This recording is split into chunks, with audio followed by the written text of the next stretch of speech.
அஸ்ஸலாமு அலைக்கும் வரஹ்மத்துல்லாஹி வபரகாத்துஹு.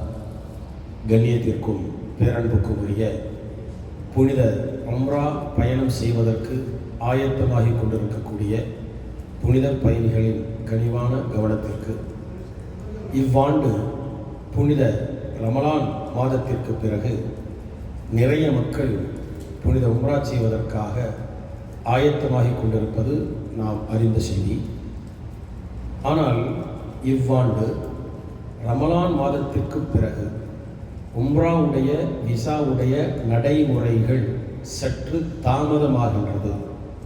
இதற்கு காரணம் என்னவென்றால், இங்கு ரமலான் மாதத்திற்கு உம்ரா வந்த ஹாஜிகள், ரமலான் மாதத்தில் உம்ரா வந்த ஹாஜிகள் புனித மக்கத்துல் முக்கர்ரமா மதீனத்துல் முனவ்வராவில் அதிகம் தங்கியிருப்பதன் காரணமாக இங்குள்ள கணக்கெடுப்பின்படி சுமார் 15 லட்சம் பேர் இன்னும் தாயகம் திரும்பவில்லை. இவர்கள் திரும்பியதற்கு பிறகுதான் விசாவுடைய ப்ராசஸ் நடைமுறை ஆரம்பமாகும் என்ற செய்தி நமக்கு அதிகாரப்பூர்வமாக கிடைத்திருக்கிறது. ஆகவே இங்கிருக்கக்கூடிய ஹாஜிகள் அவர்களின் தேதிகளின் அடிப்படையில் அவர்கள் தாயகம் திரும்பிவிட்டால் மட்டுமே சீக்கிரமாக அந்த உம்ராவுடைய விசா ப்ராசஸ் ஆகும் என்பது தெரிய வருகிறது. இதற்கிடையில் சிலர் வதந்திகளை பரப்பிக் கொண்டிருக்கிறார்கள். அதாவது சில நாடுகளை சொல்லி அங்கு இருக்கக்கூடிய சண்டை யுத்தத்தின் காரணமாக தாமதமாகின்றது என்று.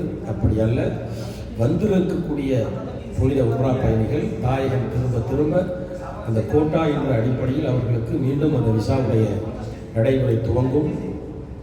எது எப்படி இருந்தாலும் கூட உம்ராவுக்கு பயணமான தனியார் நிறுவனங்கள் பல வகையில் சிரமப்பட்டு கொண்டிருக்கிறார்கள். எந்தெந்த வகையில் என்றால், சில நிறுவனங்கள் டிக்கெட் எடுத்துட்டாங்க, 25 பேர் 35 பேர் 45 பேர் டிக்கெட் எடுத்துட்டாங்க, விசா ஆகாமல் அவர்கள் பெரும் நஷ்டத்தில் இருக்கிறார்கள் என்பது தெரிய வருகிறது. இது மாதிரி நிறைய ரூம்லாம் புக் பண்ணி வச்சுட்டாங்க. ஆனாலும் கூட அவங்களுக்கு இந்த விசா நடைமுறை இல்லாததன் காரணமாக பல சிரமங்களுக்கு ஆளாக்கப்பட்டிருக்கிறார்கள். ஆகவே புனித பயணிகள் நீங்கள் முன்பதிவு செய்திருந்தாலும் கூட அல்லாஹ்விடத்தில் துஆ செய்து கொள்வோம்.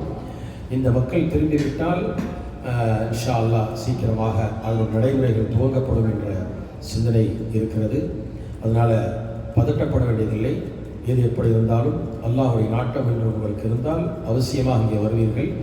ஆனால் தனியார் நிறுவனங்கள் முன்பதிவு செய்தவர்கள் எல்லோருமே முழு முயற்சி செய்து கொண்டிருக்கிறார்கள்.